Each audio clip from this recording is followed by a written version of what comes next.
Hello, कैसे हैं आप लोग। मैं उपेंद्र सिंह और आज हम बात करेंगे making of the Indian constitution या भारतीय संविधान के निर्माण की प्रक्रिया और उसकी कहानी के बारे में।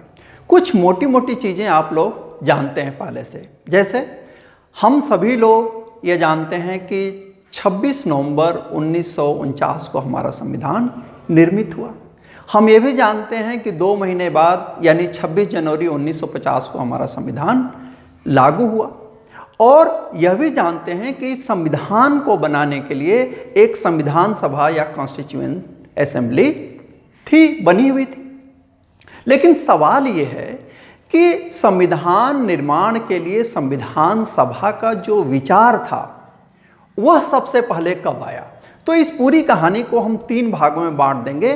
पहला ये कि संविधान सभा या कॉन्स्टिट्यूएंट असेंबली का आइडिया कैसे आया, जो कॉन्स्टिट्यूएंट असेंबली बनी वह उसका कंपोजिशन क्या था, उसका स्ट्रक्चर क्या था, उसका संगठन क्या था, और तीसरा ये कि इस संविधान सभा ने किस तरीके से भारतीय संविधान का निर्माण किया। तो आइए सबसे पहले देखते हैं कि कॉन्स्टिट्यूएंट असेंबली का आइडिया कब आया और किसके द्वारा आया। तो आपको पहली चीज़ याद करनी है कि 1934 में 1934 में पहली बार कॉन्स्टिट्यूएंट असेंबली का विचार आया। और ये विचार देने वाले कौन थे?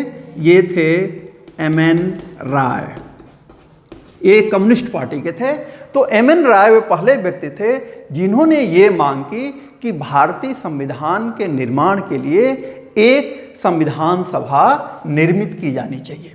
ये बहुत बड़ी मांग थी और इसको रिकॉग्नाइज किया कांग्रेस ने 1 साल बाद यानी 1935 में इंडियन नेशनल कांग्रेस ने वैधानिक रूप से कॉन्स्टिट्यूएंट असेंबली की मांग की। लेकिन अंग्रेज तो हमारे मालिक थे, वे हमें अपना गुलाम समझते थे और टेक्निकली हम गुलाम थे भी, उनकी दास्तां में हम थे। तो वे हमारी बात क्यों सुनते? अकारण वे हमारी बात सुनने वाले नहीं थे। तो उन्होंने इस मांग को इग्नोर किया। शायद हंसा होगा कि ये देखो, ये अपना संविधान और अपनी संविधान सभा मांग रहे हैं। लेकिन समय की अपनी व्यवस्था है, उसकी गति है। इस बीच एक घटना घटी और आप जानते हैं कि 1 सितंबर 1939 को क्या हुआ? हिटलर ने यानी जर्मनी ने पोलैंड पे आक्रमण कर दिया और सेकेंड वर्ल्ड वार शुरू हो गया। जब सेकेंड वर्ल्ड वार शुरू हो गया और जून 40 के आते आते ब्रिटेन ने देखा, ब्रिटेन भी इन्वॉल्व हो गया। ब्रिटेन ने देखा कि फ्रांस तो समर्पण कर चुका है, वह हार चुका है। तो उनको लगा कि इस लड़ाई में भारतीयों के सहयोग की ज़रूरत है और भारतीय सहयोग क्यों देंगे जब उनको आप कुछ ऑफर करेंगे। तो पहली बार इन्होंने इस मांग को एक्सेप्ट किया 1940 में, जिसको हम कहते हैं अगस्त प्रस्ताव, अगस्त ऑफर, अगस्त प्रपोजल 1940 अगस्त में। लेकिन यह सैद्धांतिक रूप से एक स्वीकारोक्ति थी कि हाँ, भारतीयों के लिए एक संविधान सभा बनेगी। कब बनेगी, कैसे बनेगी, इसका कोई जिक्र नहीं था। लेकिन भारतीय चालाक हो गए थे।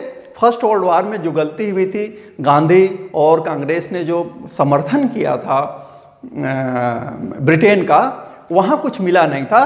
तो अब हम कुछ ठोस चाहते थे। और जैसे जैसे युद्ध आगे बढ़ा तो 1942 में एक नया प्रस्ताव आया और इस प्रस्ताव को आप जानते हैं क्या बोलते हैं? Cripps mission. एक क्रिप्स मिशन का प्रस्ताव आया और इसमें एक ठोस चीज रखी गई या रखने की कोशिश की गई। इसमें यह कहा गया कि भारतीयों के लिए एक संविधान बनेगा, लेकिन यह युद्ध के बाद। और युद्ध कब खत्म होगा इसकी कोई संभावना नहीं थी। इसीलिए कांग्रेस ने, मुस्लिम लीग ने, सबने इसको रिजेक्ट किया। और गांधी ने इसी क्रिप्स मिशन को कहा था कि यह क्या है? एक पोस्ट डेटेड चेक है ऑन अ फॉलिंग बैंक। एक दिवालिया होते हुए बैंक पर यह एक पोस्ट डेटेड चेक है। इसको हम डिटेल में पढ़ेंगे। तो इसको रिजेक्ट कर दिया गया। 1946 में एक मिशन आया जिसको हम कहते हैं कैबिनेट मिशन। और इस मिशन के द्वारा पहली बार क्या हुआ कि कॉन्स्टिट्यूएंट असेंबली या संविधान सभा के स्ट्रक्चर को सामने रखा गया। और सबसे अच्छी बात ये थी कि कांग्रेस और जो मुस्लिम लीग थी दोनों ने इसको एक्सेप्ट किया।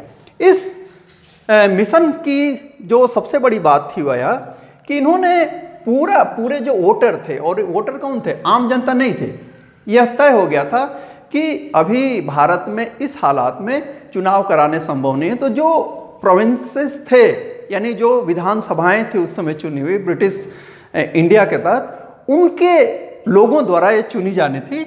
और उन सभी वोटर्स को इन्होंने 3 भाग में बांट दिया।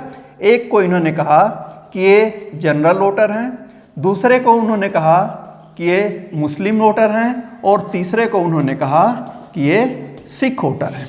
ये 3 इन्होंने डिवीजन किए और कोशिश ये की, इनका ये था कि एक जो प्रतिनिधि संविधान सभा के लिए चुना जाएगा वह कितने को रिप्रेजेंट करेगा, 10 लाख की पॉपुलेशन को रिप्रेजेंट करेगा। तो ये आइडिया था जो पूरा हुआ 1946 में। अब आते हैं कि जो संविधान सभा बनी कैबिनेट मिशन प्लान के तहत, उसका कंपोजिशन क्या था। तो सबसे पहले तो आप जानिए कि 389 मेंबर होने थे, जो टोटल मेंबर थे वह 389 थे।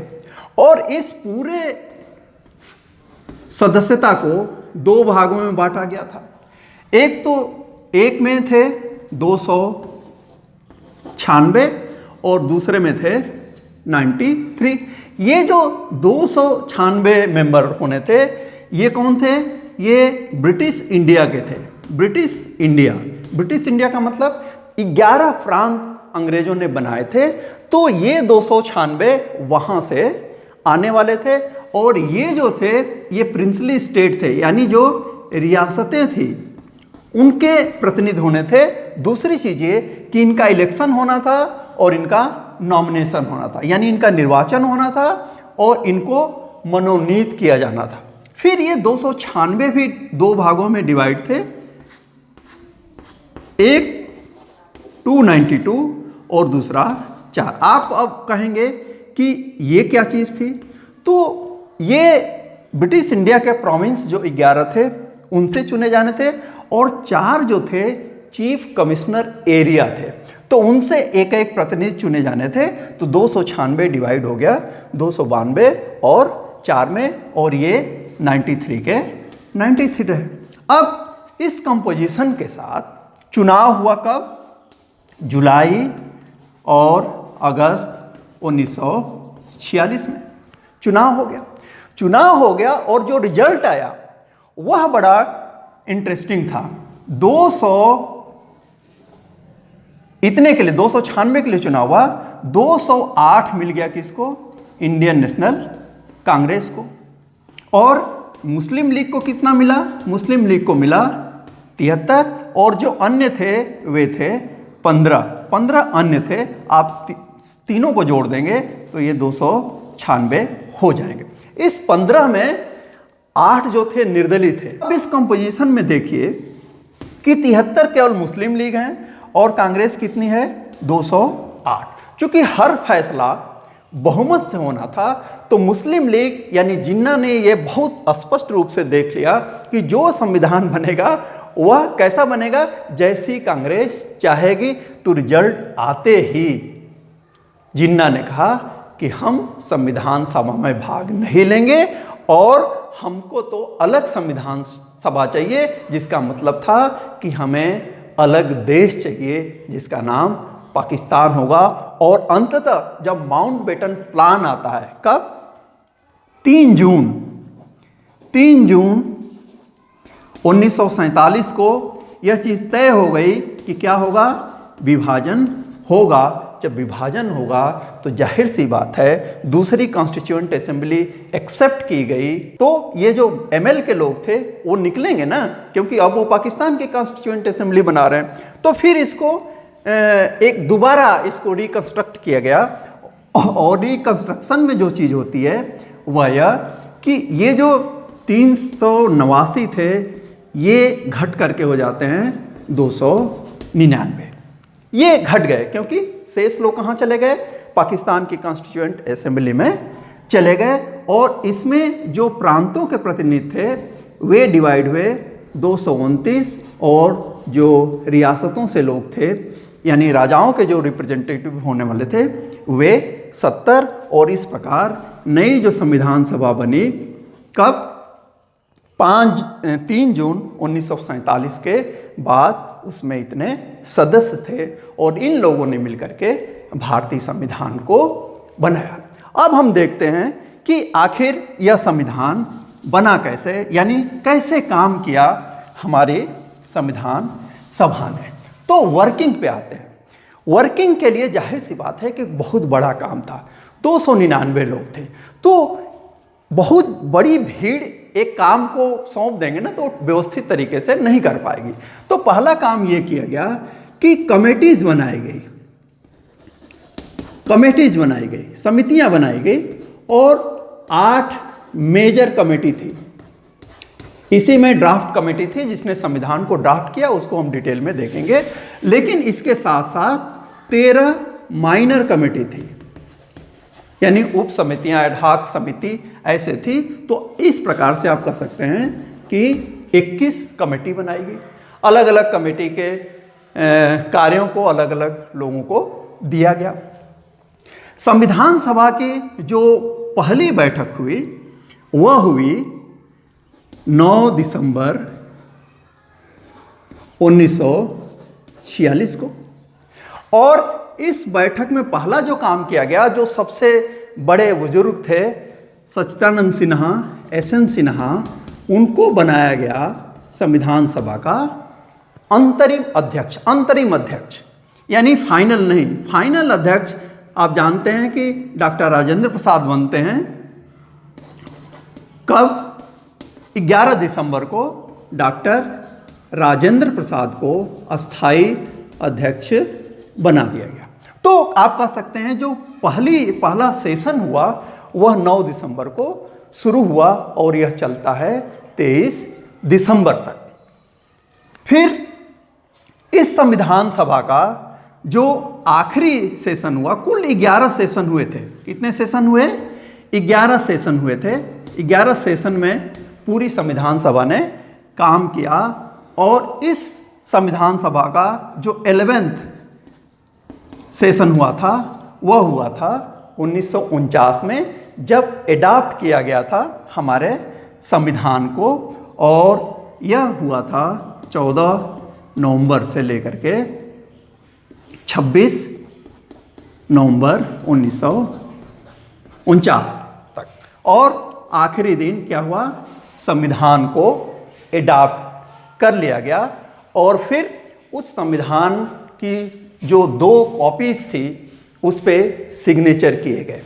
उस समय जब सिग्नेचर किया गया तो 299 लोग मौजूद नहीं थे, केवल 284 लोगों की सिग्नेचर हुई थी आउट ऑफ 299। और एक और इंटरेस्टिंग चीज कि जो मूल संविधान है जिस पे सिग्नेचर हुआ वह हैंड रिटेन है, वह टाइप नहीं किया गया था, हैंड रिटेन है।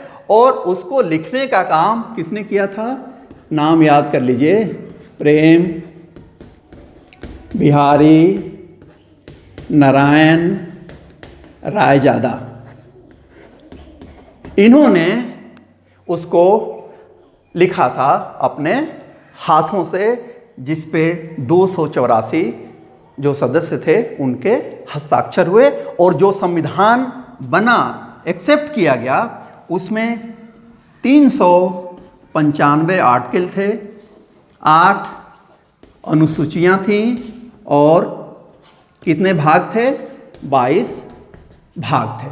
और इस तरीके से हमने 2 साल 11 महीने और 18 दिन में विश्व का सबसे बड़ा संविधान बना दिया। कुछ चीज़ों को मैंने बहुत संक्षेप में रखा, जैसे मैंने क्रिप्स मिशन को डिटेल में नहीं बताया, तो हम क्रिप्स मिशन को अलग से पढ़ेंगे, ऐसे ही कैबिनेट मिशन को पढ़ेंगे, ऐसे ही ड्राफ्ट कमेटी को पढ़ेंगे और कॉन्स्टिट्यूएंट असेंबली को भी अलग से पढ़ेंगे। तब मैं डिटेल में समितियों की चर्चा करूंगा। आज सिर्फ यहीं तक ये थी कहानी किसकी, हमारे संविधान की, जो दुनिया का सबसे बड़ा संविधान है, सबसे बड़े लोकतंत्र का सबसे बड़ा संविधान, उसके निर्माण की कहानी मैंने आपके सामने रखी। उम्मीद है आपको पसंद आएगा। देखते रहिए, पढ़ते रहिए और खूब प्रगति कीजिए। Thank you very much.